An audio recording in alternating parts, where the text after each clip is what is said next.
প্রিয় BA six সেমিস্টারের ছাত্রছাত্রীরা, আজকে আমি এই ভিডিওতে তোমাদের আলোচনা করব যে ব্যবহারিক তোমাদের যে বাংলা রয়েছে, বাংলা সাহিত্য গবেষণার পদ্ধতি বিজ্ঞান সেক B1, এই পেপার থেকে আমি তোমাদের আজকে গুরুত্বপূর্ণ ছোট প্রশ্ন এবং উত্তর সহ আলোচনা করে দিচ্ছি। তোমরা ভিডিওটি একটু মনোযোগ সহকারে শুনবে। তো আমি সরাসরি প্রশ্ন এবং উত্তরে চলে আসছি। তো দেখো, প্রথম প্রশ্ন, সংবাদ সংগ্রহ করে কারা? প্রতিবেদনের কাজ কি? সংবাদ বা প্রতিবেদনের শিরোনাম কেমন হওয়া উচিত? প্রাতিষ্ঠানিক পত্রে প্রেরকের পরিচয় ও তারিখ কোথায় দেওয়া হয়? বাংলায় অনুবাদ করো failure is the pillar of success.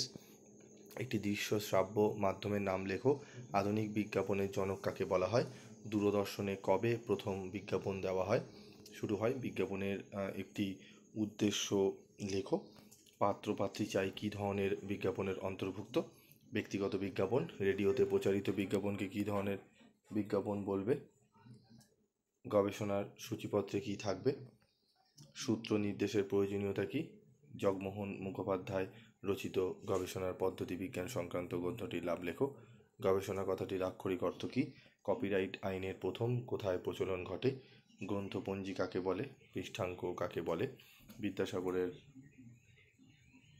ভ্রান্তি বিলাস কোন গ্রন্থের অনুবাদ? নির্ঘণ্ট কী? তারপর দেখো, প্রতিবেদন কাকে বলে? সংবাদ কাকে বলে? কলেজের অধ্যক্ষকে চিঠি লিখলে সম্বোধন কেমন হবে লেখো। উৎকৃষ্ট বিজ্ঞাপনের মানদণ্ড কী হওয়া উচিত? ভাবানুবাদ কাকে বলে? একজন শ্রেষ্ঠ অনুবাদকের একটি বিশেষত্বের উল্লেখ করো। বিদ্যাসাগর অনুদিত একটি গ্রন্থের নাম লেখো। ফর্মা কী? ক্যাচ ওয়ার্ড কী?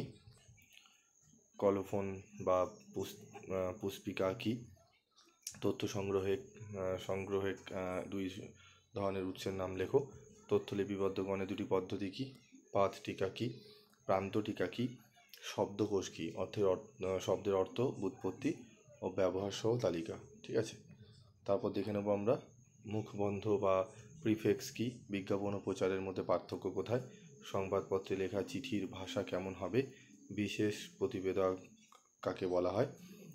পরিশিষ্ট বা অ্যাপেন্ডিক্স কী? ঠিক আছে, তো এখানে টোটাল 40টি প্রশ্নের উত্তর নিয়ে আমি তোমাদের দেখিয়ে দিলাম। এগুলো একটু ভালো করে তোমরা লাস্ট মিনিটের জন্য দেখে যাবে। তো আজকের মতো ভিডিওটি শেষ করছি, দেখা হচ্ছে পরবর্তী ভিডিওতে।